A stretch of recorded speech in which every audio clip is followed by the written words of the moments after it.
Hello BookTube, Sarah here and welcome to my channel. Today I'm coming to you with my weekly reviews for July the 13th through the 19th. So another week and another 7 books read. It just seems to be my magic number and I'm not complaining about that at all. If I can keep that pace, that means I will hit my 365 books this year. I'm pretty sure I'm actually about 2 or 3 books ahead of schedule. So that's pretty good. Because it's funny, I'll go 2 or 3 days without finishing a book and then all of a sudden I'll finish like the ebook that I'm reading and the audiobook that I'm reading, and you know. This would have actually probably been 8 books this week because, as I mentioned in my Friday reads, I was reading a novella today, Sister of the Bride by Susan Mallory. I made an executive decision because my manager is super duper nice, and I only do this on Fridays because, especially in the summertime, is that, you know, if she will let us leave early as long as we have made up our time during the week. It's not like, I'm going to leave at 1 o'clock and I'll make up my time next week. No, if you make up your time like during the week, then you can leave early. So a lot of the department ends up leaving like around 3:30, 4 o'clock. And I'm like, I really want to leave at 4:30 today. It was only a half an hour early, but that half an hour makes a big difference, especially when it's traffic coming home in the summertime. And I had a pit stop to make on my way home and stuff. So I just took a half an hour lunch today, so I didn't get that book done. I mean, it's a 70-page novella. I've still got about 30 or 40 pages to read, so I could very easily sit down, and I could have come home, sit down, finished it, and then sat down and included it in this week's video. But I don't just, like, take a book and go, oh, look, I'm finished it, and close the book and, like, put it up on my shelf. No, that's not how this works. Sarah finishes a book, and then she has to update her Goodreads. She updates her couple spreadsheets. I've got 2 spreadsheets that I use. I know I'm crazy. One of them, of course, is the Let's Read, the big Let's Read spreadsheet, the one that everybody does. And the other one is one that was created very recently by a little book owl. I will leave both of them linked in the description box below in case you guys are interested. And this one keeps track of your page count. And it's really, really fun. It's kind of more of a day-to-day thing. I know I see a lot of people, I know especially Shannon. Shannon Riddler over on, she posts them on Instagram and Twitter. And she posts like pictures of her spread, like she does like in a book, and she draws out and she colors in the squares every day for how many chapters she reads. And it's super awesome. And I'm much more of a digital user. Like, if you guys look at my my thumbnails, I do all of those on PicMonkey, and that is so much fun for me. I have a ton, an absolute ton of digital scrapbooking supplies because I used to digital scrapbook all the time. So I've been using those to create, like, my thumbnails and stuff using PicMonkey. So to me, I'm more of a digital person.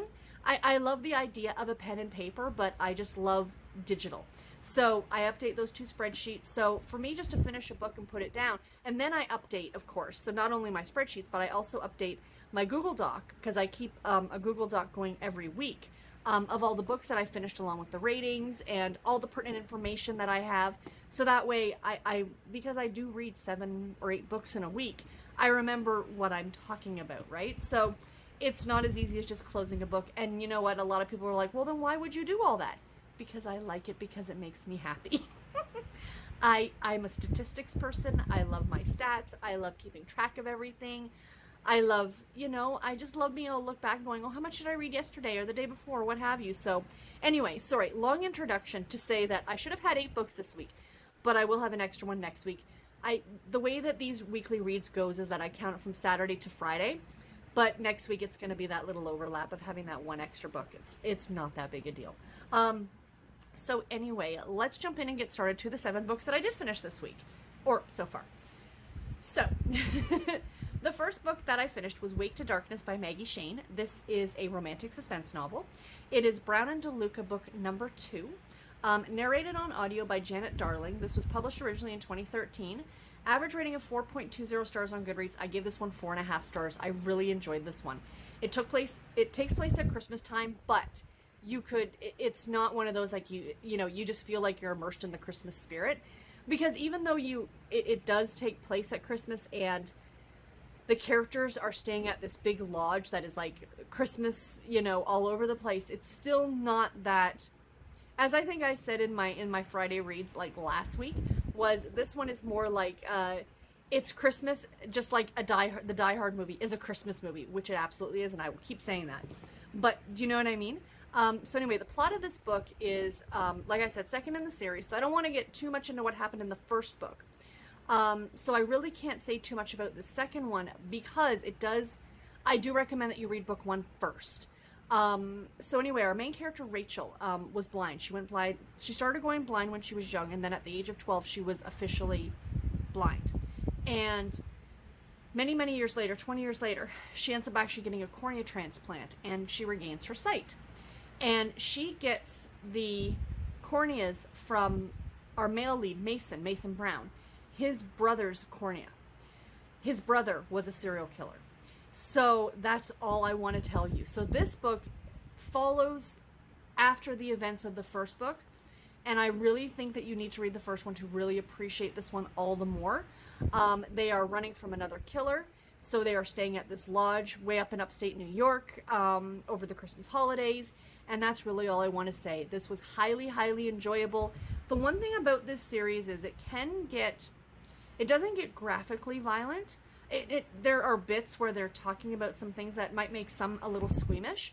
They're not too over the top in my opinion, but it does deal with some adult content in that aspect. There is some swearing and things like that. The one thing that this does not have a lot of is adult content in the form of relationships between two people.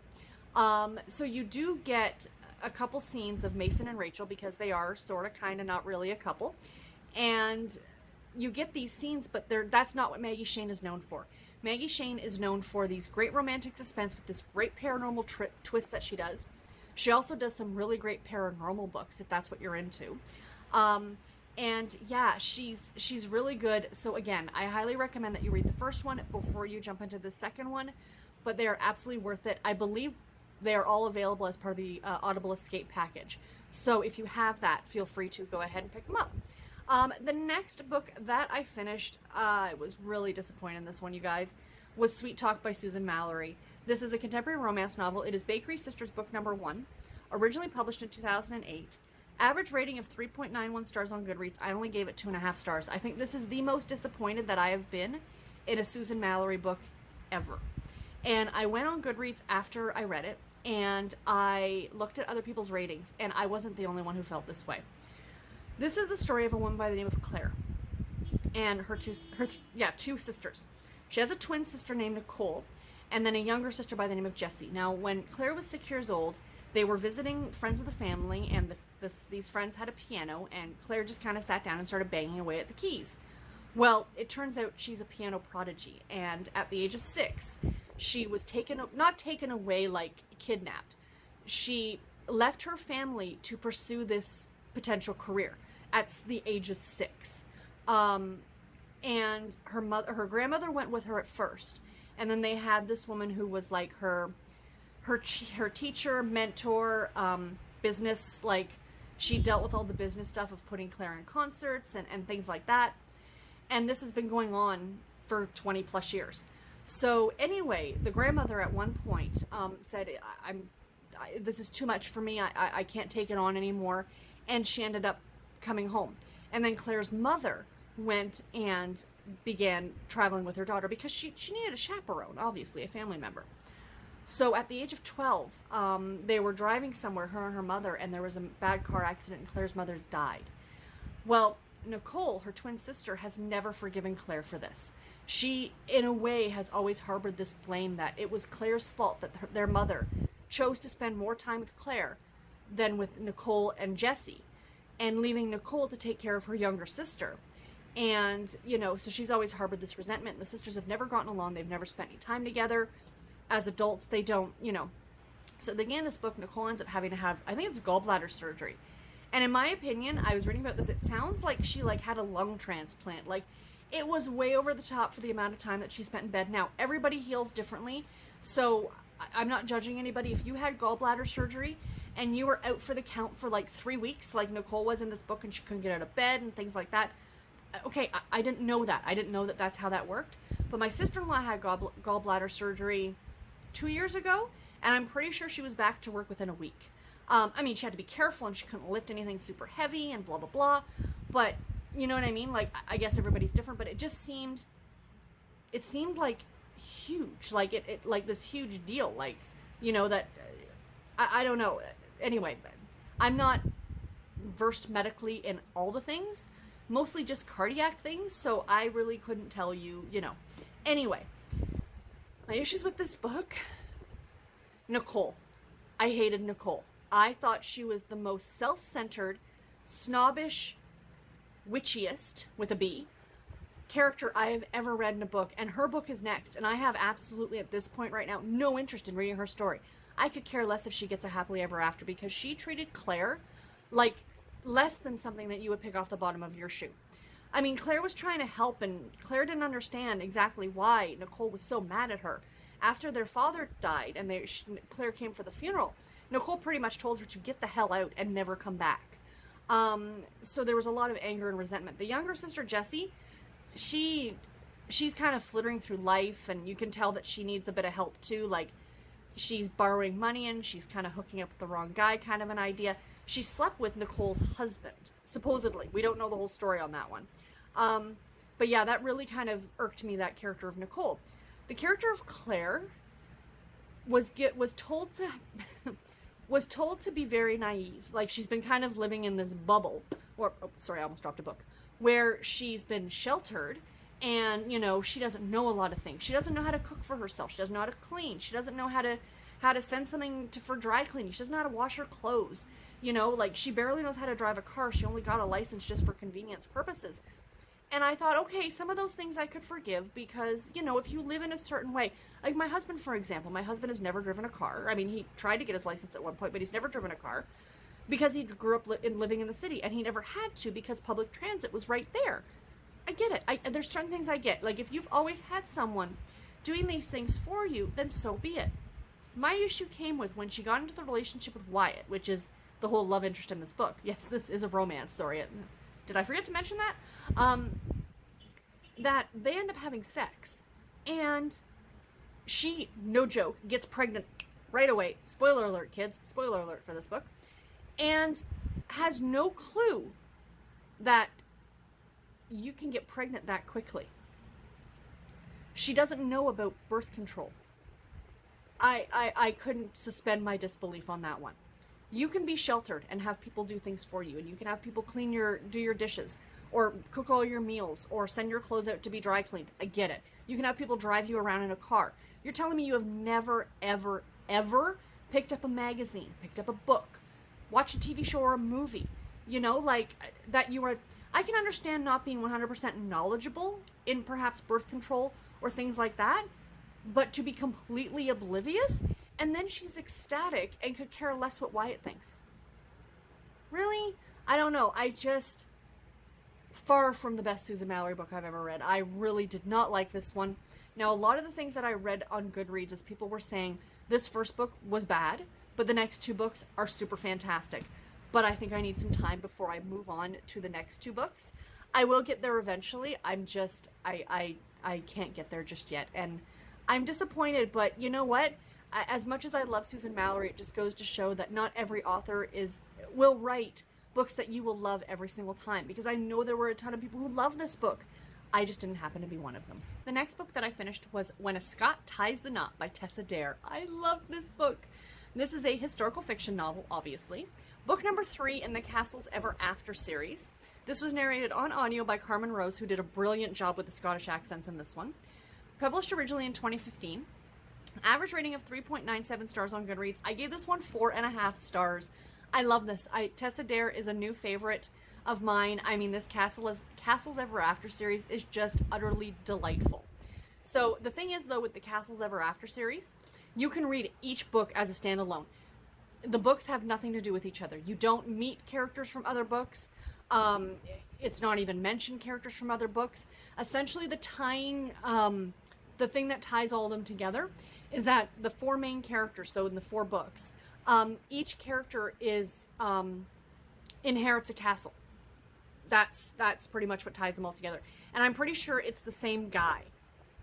It's like some distant uncle of all 4 of the girls who, you know, lets them inherit these castles, essentially. So in this story, our main character, Madeline, I think, is it Madeline? She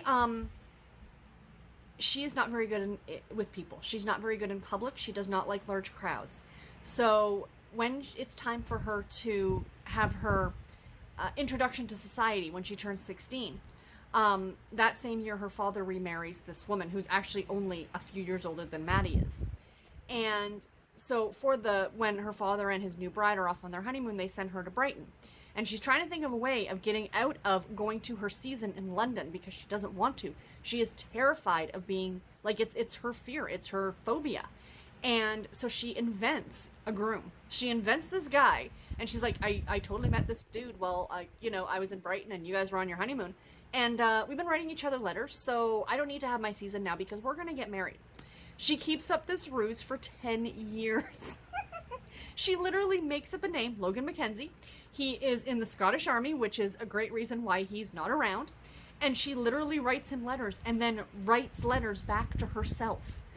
It's brilliant. It's so much fun, and I loved it. So the first bit of the book, you're getting these letters back and forth, and she's completely tongue-in-cheek in them, like, Dear Captain McSteamy, or something like that, blah, blah, blah. And it's almost like a diary of sorts for her, like, being able to get all these things down on paper and how she's feeling and how she's doing. So then, as the book opens, Captain Logan Mackenzie shows up on her front door. She mailed these letters assuming they would go nowhere because this wasn't a real person, and it turns out it was. I mean, it was a very common name, right? Like, Mackenzie, really? I'm currently also reading Outlander. There are Mackenzies throughout Outlander.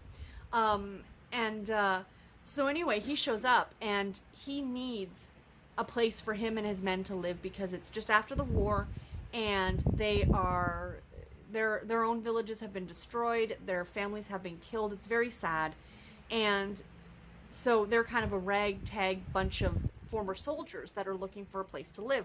So he figures he's going to try and scam his way into getting this castle and this land from this silly English girl, because this is in Scotland is where her castle is.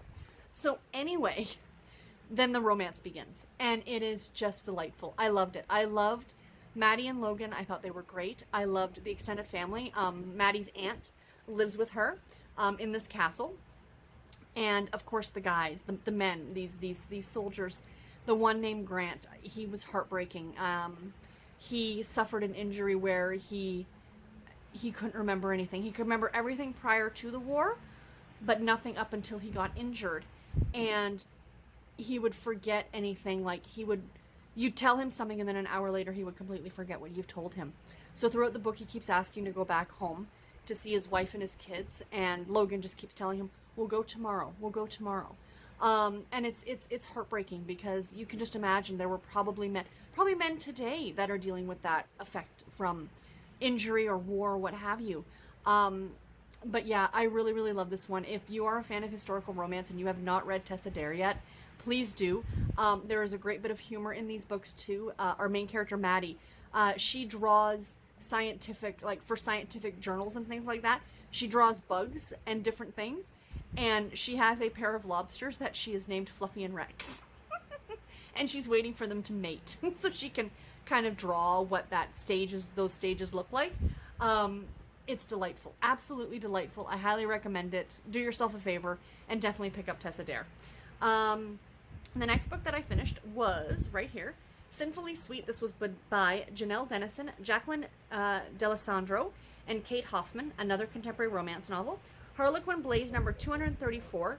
This was published in 2006. This was part of my 40 Years of Harlequin project. Average rating of 3.91 stars on Goodreads, and I gave it 3 stars. I really don't have much to say about this. This was 3 really short stories. Excuse me, I've got the hiccups. That all center around a chocolate shop over Valentine's Day. And these stories get very, very hot and spicy. It was a really fun read. I really enjoyed it. I will be honest and say none of the stories really stuck out at me at any point, but they were still really enjoyable. And if you get a chance to pick it up, if you find it in your used bookstore, go ahead and pick it up. Quick, easy read. Very, very enjoyable. The next one that I finished was At Last by Jill Shalvis. This was another contemporary romance novel. Book number 5 in the Lucky Harbor series. This was narrated on audio by Erin Bennett. Published originally in 2012. Average rating of 4.15 stars on Goodreads. I gave this one 4 stars. This was another really enjoyable book in the Lucky Harbor series. We don't really get to see any of the characters from the first 4 books. they may be mentioned in passing. But this is the story of Amy and Matt. And Amy is fairly new to town, and she is working in the local diner, and she is going on her grandmother's quest. She's found these journals that belong to her grandmother, that her grandmother traveled throughout the surrounding area of Lucky Harbor, like into the forest and, you know, the vistas, and there's like mountains and peaks and near the ocean and stuff like that. So she's kind of traveling there to kind of retrace her grandmother's footsteps so she can start her own journey and heal from the past that she's had. Matt is a forest ranger, and I love it. There's a great addition to the end of the book where Jill Shalvis talks about how she came up with the character of Matt, that I guess prior to this book being written, her and her family spent a month camping in the woods, and she was bringing the trailer in or something like that, and she got stuck trying to drive it in. And this very helpful forest ranger came out and helped her. And she said he was very gruff and very this and that. And she said she decided right there and then she needed a main character who was a forest ranger, and there came Matt. And I love getting that little bit of insight into the author's, you know, how the author decides on these characters, because I think that's just awesome. So anyway, Matt ends up rescuing Amy on her first night because she ends up getting stranded and she gets lost in this forest area. And along with their romance, of course, which is the main plot of the book, you're also getting this secondary plot about this young girl named Riley, who's 18 years old, and she's found kind of illegally camping in the forest, and she's running from a very, very bad situation, very similar to what Amy herself experienced when she was younger. So Amy tries to take her under her wing and help her, and that's a great addition to the story, and I really, really liked it. This book was fantastic. I love Jill Shalvis, of course. These get very, very hot and spicy, very typical of her writing, but still, I love them. I love the stories. I love the characters. They are characters that you personally, like, they always feel like they're characters that you would know personally. Like, these would be your friends. Do you know what I mean? So yeah, if you have not checked out the Lucky Harbor series, I absolutely recommend that you do. The next book that I finished was Cooper's Charm by Lori Foster, another contemporary romance novel. This is book number 1 in the Summer Resort series. It was originally published last year in 2018, excuse me. Average rating of 4.03 stars on it. I gave it 3.5 stars. There was something about this one that I didn't love, and I can't put my finger on what it was.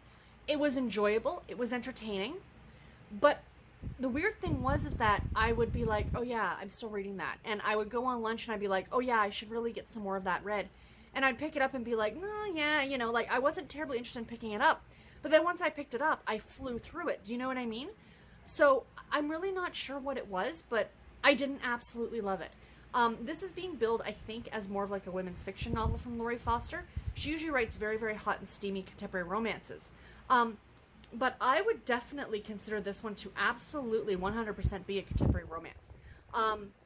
This is the story of Phoenix, and Ridley is her sister. So Phoenix is kind of running from a rather bad situation that happened to her a year ago, and she gets a job at the summer resort. At Cooper's Charm is the name of the resort, and Cooper is the owner of this establishment, and it's an RV trailer park, which I admit I love the location of this series. And they end up having a relationship, of course, as things kind of go on. Then her sister Ridley shows up, and Ridley's very vivacious and outgoing, whereas Phoenix is very quiet and shy, and she ends up starting a relationship with Baxter. So it's about the two sisters, but it's also more about their relationships with these two men. And like I said, this book gets very hot and spicy. There are some rather explicit scenes in this book, and I mean, you know, I'm down for that. That doesn't bother me in the least. But just fair warning to those of you who might not consider it, might not think about that, because there also was it Sisters of Summer's End was the second book in this series? I can't remember. But I have a coworker who's a bit older. She's in her 60s, and we always talk books. And I always recommend stuff to her, but I try to recommend stuff to her that's a little bit on the tamer side, more of the women's fiction side, because I know what she would probably enjoy and what she wouldn't enjoy. A little explicit, you know what, doesn't bother me in the least, but it does. Some people have issue with it or don't enjoy reading it.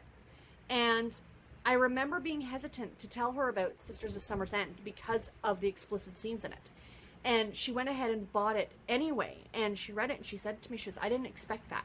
Because you look at the cover, and it to you, it might look like a relatively tame, behind closed doors kind of a book, and it's not. So I feel that that deserves to be known to people, because I would have absolutely handed this book to my mother, and I don't think she'd enjoy those parts of it, just because I know my mother. So, you know, I think maybe that's part of my issue with it, is that perhaps it's being billed as something that, because in my opinion, now I'm not saying that women's fiction, which I'm not a big fan of that term anyway, but something that factors more around the relationship between the sisters would tone it down a bit. Because I know Sarah Morgan does that. Like, I know the Christmas Sisters that I read last year, that was billed more as a women's fiction novel, not a contemporary romance. And while it did have a few of those scenes, they were more a fade to black or behind closed door scene. Whereas Sarah Morgan can get very explicit in the things that she writes. So, am I making sense at all? I don't know. I know I'm making sense in my own head, but whether I'm getting that out to you guys. I mean, all in all, if you like Laurie Foster, definitely pick these up. I'm now caught up on this series. So I've now gone back and read book number 1, and I read book number 2 last month, and I really enjoyed it. I will continue on with this. Again, once I picked it up, I really enjoyed it, but for some reason, I kept hesitating on picking it up. Like, you know, even sitting there at work, I'd be staring off into space or looking at my phone and going, I really need to read. Like, I really need to get this book read. And then once I'd pick it up, I'd be reading and look at the time and go, oh shoot, I gotta get back to my desk. You know what I mean? So, yeah, I did like it, and I do recommend it if you can handle some more explicit adult content. And the last book I read, speaking about explicit adult content, there is none in this book. Poor Mallory by Ann M. Martin. Book number 39 in the Babysitters Club series. Of course, this is a middle grade fiction novel, published originally in 1990. Average rating of 3.67 stars on Goodreads. I gave it 2.5 stars. This is another one I didn't really enjoy. I don't remember reading this one the first time, but I had a few issues with this book. Okay, so the premise of this book is that Mallory's dad loses his job. And the kids, there's 8 kids in the Pike family, they all kind of like figure out how they're going to earn money so they can give the money to mom and dad so they can, you know. So of course, because the dad lost his job, the mother has to go back to work. She was a stay-at-home mom, and she, you know, sets herself up with some sort of like a temp agency, and she gets little jobs here and there. The kids seem to know a hell of a lot about their parents' finances. I don't know about you, but I knew nothing about my parents' finances growing up. You know, if we were grocery shopping and I said to Mom, can we have Oreos? And she's just like, no. I didn't think it's because we didn't have the money, you know, or I didn't think it's because, you know, whatever. I just didn't, you know, I mean, I'll be honest, we were upper middle class. But I didn't know. I just didn't know about those things at that age. And I mean, these kids, Mallory's the oldest at 11, so they were all, the youngest was 5, and they were trying to explain to her what a mortgage is. Are you kidding me? Like, no. I'm 40. I don't need you to explain to me what a mortgage is, because I don't know. I do know. The bank owns the place. But you know what I mean? That part really, really bothered me. And I kind of just felt like that was a little bit weird. And then there's all these kids at school that are like teasing the kids because their dad lost his job. It doesn't seem like a thing. Is that a thing? Like, would kids do such a thing? I don't know. Again, how would kids find this out unless you told them? It's not like it's in the scandal sheets and it's 1802 in London and you're finding out that the Duke of so-and-so was caught, you know, with whatever. You know, it's a relatively, I mean, it's a small town, but it's not, I don't know, I just found it. And again, you know, like, so let's say some kid at your kid's school, like some other kid at your kid's school, and you're talking with the mothers outside, you're there to pick up little Johnny. Like, oh, did you hear that so-and-so's husband lost his job? Oh, that's horrible. You know, as adults, you're having this conversation. You're not going to go and say to little Johnny on the way home, did you know that Timmy's dad lost his job? No. I don't know. Again, I just found it weird.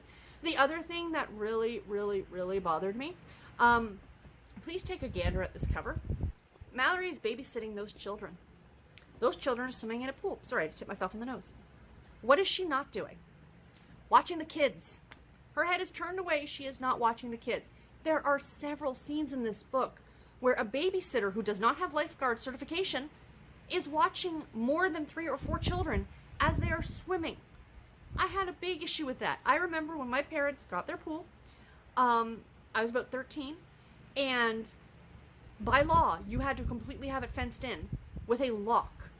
You know, my father was always adamant, if you did not know how to swim, you were not allowed off the deck. And even if you did know how to swim, depending on your age, you had to wear a life jacket or water wings. And there was no running around the pool, there was no horseplay around the pool. You know, I just feel like the parents, I'm not going to blame the babysitters. They're 11 and 13. They're just going to do what the parents tell them to do. I'm blaming the parents on this one. That is neglect. That is dangerous. You are lucky that one of those children didn't drown. So yeah. So sorry. Big rant on this book. I had a few too many issues with it. Yeah, I don't know. Again, I can't remember what I thought about when I read it, probably at the age of 13. But I doubt I would have thought these things at that same time, but now as an adult, these are things that you think about, you know what I mean? So anyway, so yeah. So that was the last book that I finished this week. Some highs and some lows, a couple 4.5-star reads, a couple 2.5-star reads, some other average middle of the road reads. It was a good reading week, I like to think. I got a lot of books done. And yeah, so anyway guys, for some reason I don't know why I'm rambling. That's really all I have for you for this video. I do hope that you enjoyed it. Please let me know in the comments below if you've read any of these books and what you thought about them, or what was your favorite book that you read this week, because I'd love to know that too. And until my next video, everybody, take care and happy reading. Bye.